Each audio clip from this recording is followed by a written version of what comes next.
ब्रज में श्री स्वामी हरिदास महाप्रभु की परंपरा के एक बहुत रसिक संत हुए हैं, भगवत रसिक जी महाराज।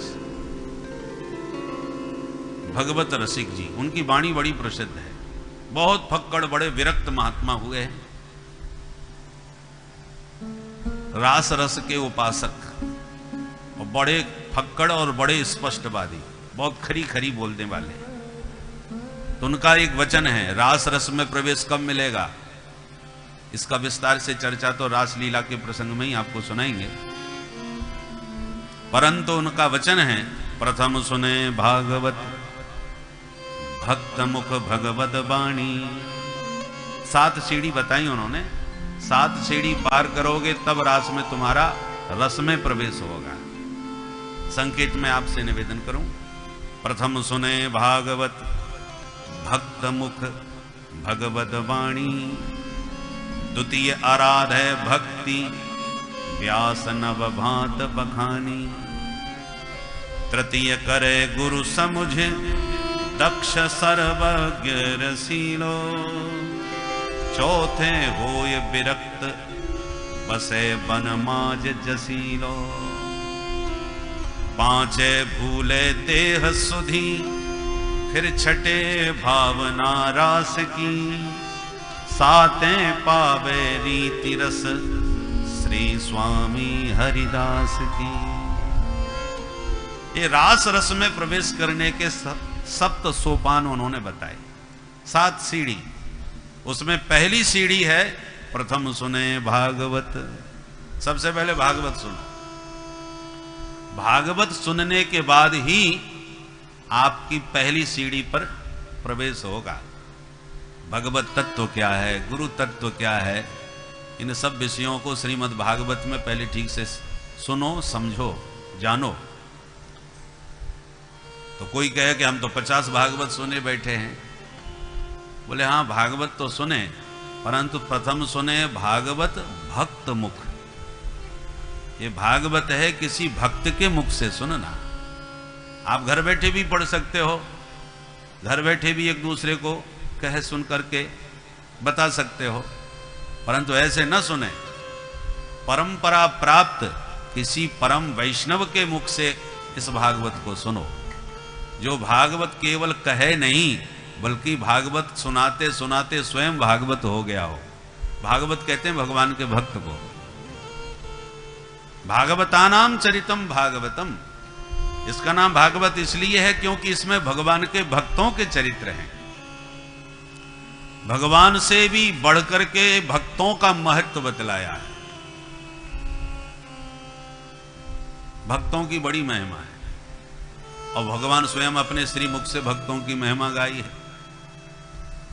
भगवान कहते हैं सारा संसार मेरे अधीन है, मैं अपने इशारे पर सारे संसार को नचाता हूं, परंतु क्या करें, ये भक्त मुझे अपने इशारे पर नचाते हैं, इसलिए इन भक्तों के सर्वथा मैं अधीन रहता हूं। नवम स्कंद में भगवान ने भागवत में कहा है, अहम भक्त पराधीनो यस्वतंत्र एव द्विज। दुर्वासा मुनि से भगवान ने यह वचन कहा है। तो भक्तों की बड़ी महिमा है। भगवान प्रकट भी हो जाएं आपके सामने आकर के दर्शन दें, पर आप भगवत तत्व को जानते नहीं, भागवतों का, वैष्णवों का, संतों का संग आपने किया नहीं, तो भगवान क्या चीज हैं ये समझोगे कैसे। उनके महत्व को जाने बिना, देखो कोई कितना भी महत्वपूर्ण व्यक्ति हो या वस्तु हो, पर जब तक उसके महात्म का ज्ञान नहीं होगा तब तक उसमें न श्रद्धा होती है, न उसका आप सदुपयोग कर सकते हैं। आपके इस बाग बगीचे में कोई ऐसी जड़ी प्रकट हो गई जो बड़ी ही अमृत तुल्य है, बड़ी महत्वपूर्ण है, असंख्य रोगों का निवारण करने वाली है, पर आपकी दृष्टि में तो घास है, क्योंकि आप उसे जानते नहीं।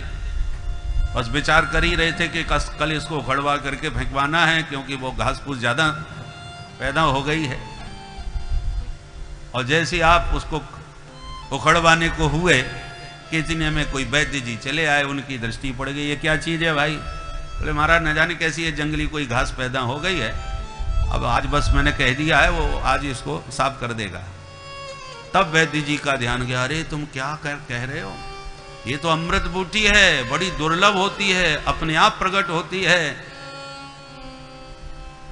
ये उगाने से नहीं उगती, अपने आप प्रकट होती है, हमारा सौभाग्य है जी जड़ी तुम्हें प्राप्त हुई।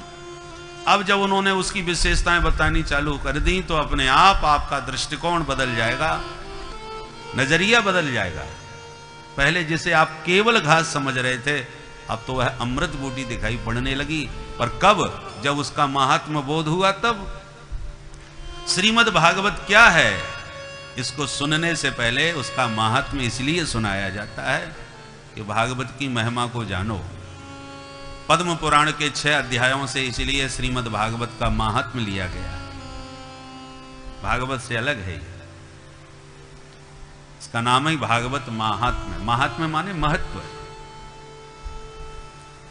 जाने बिनु न होए परितीति, बिनु परितीत होए नहीं प्रीति। बिना जाने प्रेम नहीं होता, इसलिए श्रीमद् भागवत को जानो। और उसी प्रकार जब भगवान को जान जाओगे, सुन सुन के उनकी महिमा को समझ लोगे, फिर भगवान का दर्शन करोगे, तो जो भगवत दर्शन का अलौकिक आनंद आपके हृदय में उत्पन्न होगा, वो जाने बिना यदि सीधे डायरेक्ट भगवान आपसे मिलने आ भी जाएं, तो आपको न तो वो रस मिलेगा, न वो आनंद आपको प्राप्त हो पाएगा। तो भगवान क्या है, ये उनके भक्ति ही तो बताएंगे।